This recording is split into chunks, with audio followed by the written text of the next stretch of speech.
നമ്മളിന്ന് ഉണ്ടാക്കാൻ പോകുന്നത് ബിരിയാണിയാണ്. ഇവരെല്ലാമാണ് ബിരിയാണി ഉണ്ടാക്കാൻ എന്നെ ഹെൽപ്പ് ചെയ്യാൻ പോകുന്നത്.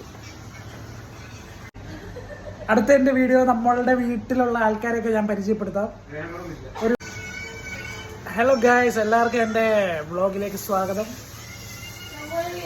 അപ്പോൾ ഞാൻ എന്നെ തന്നെ പരിചയപ്പെടുത്താം. എൻ്റെ പേര് ആൽബി. ഞാനിവിടെ അയർലൻഡിൽ ഇപ്പം സ്റ്റുഡൻ്റാണ്, മാസ്റ്റേഴ്സ് പഠിക്കുന്നു, ഡബ്ലിനിലാണ്. അപ്പോൾ ഇന്ന് എൻ്റെ വീഡിയോയിൽ നമ്മളിന്ന് ചെയ്യാൻ പോകുന്നത് ബിരിയാണി ഉണ്ടാക്കുകയാണ്. എല്ലാവരും കൂടി ചേർന്നൊരു ബിരിയാണി. ഇവരെല്ലാമാണ് ബിരിയാണി ഉണ്ടാക്കാൻ എന്നെ ഹെൽപ്പ് ചെയ്യാൻ പോകുന്നത്. അപ്പോൾ ഇതാണ് ആതിര. ആതിര സേഹായി. ആതിരയുടെ വീട് എവിടെ? ഇതാണ് നമ്മുടെ ബഡാസാബ് ബെന്നി. വ്ളോഗിൽ വരുന്നത് ഇഷ്ടമല്ല, ഇൻട്രോവേർട്ടാണ്. ഇത് കൃഷ്ണപ്രിയ പിസ്സ സ്പെഷ്യലിസ്റ്റ് ആണ്. ഒരു ഇന്ത്യൻ റെസ്റ്റോറൻറ്റിൽ വർക്ക് ചെയ്യും.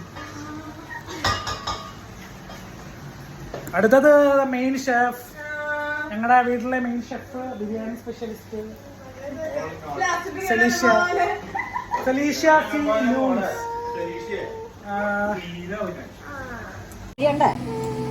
നമ്മളിന്ന് ഉണ്ടാക്കാൻ പോകുന്നത് ബിരിയാണിയാണ്.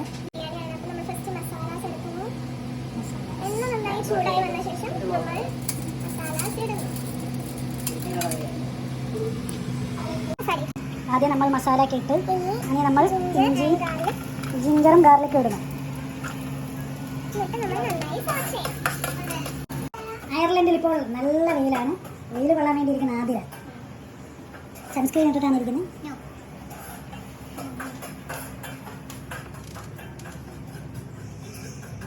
തുണി അലക്കിയിട്ടേക്കുന്ന ജോയൽ ഏറിഷിൻ്റെ തുണികൾ. അടുത്തതായിട്ട് നമുക്ക് സബോള ഇടാം. സബോള സലീഷയുടെ നാട്ടിൽ ഇതിന് സബോള എന്ന് പറയും, നമ്മുടെ നാട്ടിൽ സവാള എന്ന് പറയും.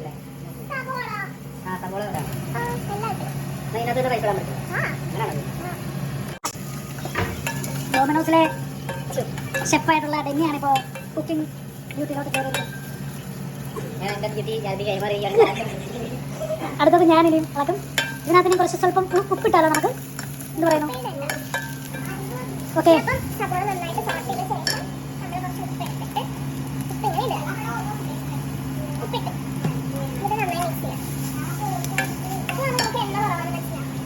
എണ്ണ കുറവാണെങ്കിൽ നമ്മൾ എണ്ണ ഇടണം ഗൈസ്. എൻ്റെ അടുത്ത വീഡിയോകളിൽ നമ്മൾ യൂസ് ചെയ്യുന്ന സാധനങ്ങളുടെ എല്ലാം വിലയും കാര്യങ്ങളെല്ലാം ഞാൻ ഡിസ്കസ് ചെയ്യുന്നതായിരിക്കും. ജോലിക്ക് പോകാൻ വരുന്ന ജോയൽ ഐറിഷ്.